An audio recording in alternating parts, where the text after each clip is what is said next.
ఒకవైపు మనసు నిండా ప్రేమ, మరోవైపు గుండె నిండా ద్వేషం.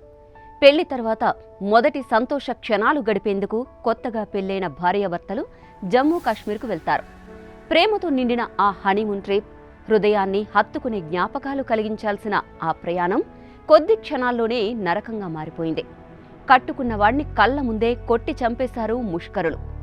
ఊహించని ఆ ఘటనతో పెళ్లి కూతురు కన్నీళ్లలో మునిగిపోయింది. జీవితాంతం మరచిపోలేని గాయాలతో ఇప్పటికీ ఏడుస్తూనే ఉంది. ఇది లవ్ వర్సెస్ టెర్రరిజం. మానవత్వాన్ని చీల్చేసే ఉగ్రవాదం కాశ్మీర్ లోయలో ఎందుకిలా పెరుగుతోంది? ఎందుకీ క్రూరత్వం? ఎందుకీ మతోన్మాదం? ప్రేమను చూసి అసూయపడే ఉగ్రవాదానికి అసలైన బాధితులు అమాయకులు కాదా? కళ్లలో కలలు పెట్టుకుని హనీమూన్కు వచ్చిన భార్యాభర్తలను చూసి తరుక్కుపోని హృదయం ఉందా? చూడటానికి ఎంతో అందంగా కనిపించే బైసరన్ ఒక్కసారిగా రక్తపాతంతో నిండిపోతుందని అప్పటి వరకు ఎవరూ ఊహించి ఉండరు.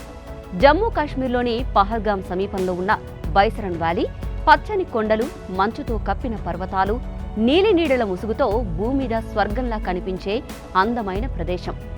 ఇక అప్పటి వరకు ప్రేమతో వెలిగిపోయిన ఆ ప్రాంతం ఒక్క క్షణంలోనే రక్తసంద్రమైంది. ఎవరు ఊహించని రీతిలో ముసుగు ధరించిన ముష్కరులు కాల్పులకు తెగబడ్డారు. ఓవైపు భర్తతో ఎంతో ఆనందంగా బేల్పూరి తింటూ నవ్వుకుంటూ కూర్చున్న ఓ అమ్మాయి మరో క్షణంలోనే తన భర్త రక్తపు మడుగులో పడిపోవడాన్ని చూసింది. ముందుగా నీ పేరేంటని అడిగారు, తర్వాత మతమేంటని అడిగారు. సమాధానం చెప్పేలోపే భర్త గుండెల్లోకి తూటా దూసుకెళ్లింది. కళ్ల ముందే భర్తను కోల్పోయిన ఆ అమ్మాయి బతికి ఉన్న శవంలా మిగిలిపోయింది. కొత్తగా పెళ్లి చేసుకుని జీవితాన్ని కొత్తగా ఆరంభించేందుకు వచ్చిన దంపతుల కలలను ఉగ్రవాదం ఛిద్రం చేసింది.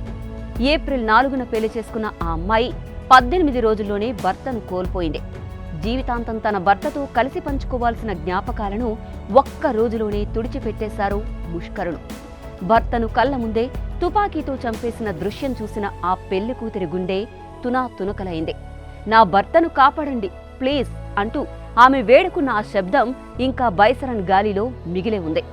ఒక మనిషి గుండెకు భరించలేని బాధ ఇంతకంటే ఉంటుందా? ప్రేమగా మాట్లాడుకుంటూ బేల్పూరి తింటున్న క్షణం నుంచి నిమిషాల వ్యవధిలోనే శవాన్ని కౌగిలించుకున్న క్షణానికి మలుపు తిరిగిన ఈ కథ గురించి వింటుంటేనే ఏడుపు ఉబికి వస్తోంది. ఈ దాడిలో ప్రాణాలు కోల్పోయిన వారి కుటుంబాల బాధల గురించి చెప్పడానికి మాటలు కూడా రావడం లేదు. పహల్గాంకు వచ్చిన వారికి జీవితం మిగల్లేదు. మిగిలింది కేవలం కన్నీటి గాథలు మాత్రమే. పదుల సంఖ్యలో ప్రాణాలను బలి తీసుకున్న ఈ ఉన్మాద ఘటనలో వృద్ధుల నుంచి చిన్నారుల వరకు విగత జీవులయ్యారు. మృతుల్లో హైదరాబాద్కు చెందిన ఇంటెలిజెన్స్ బ్యూరో అధికారి మనీష్ రంజన్ కూడా ఉన్నారు.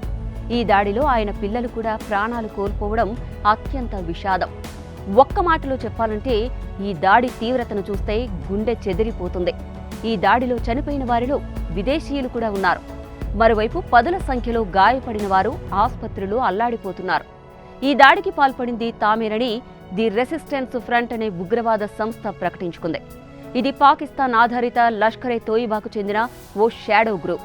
అంటే మరోసారి ఉగ్రదాడికి పాకిస్తానే కారణమని అర్థం చేసుకోవచ్చు.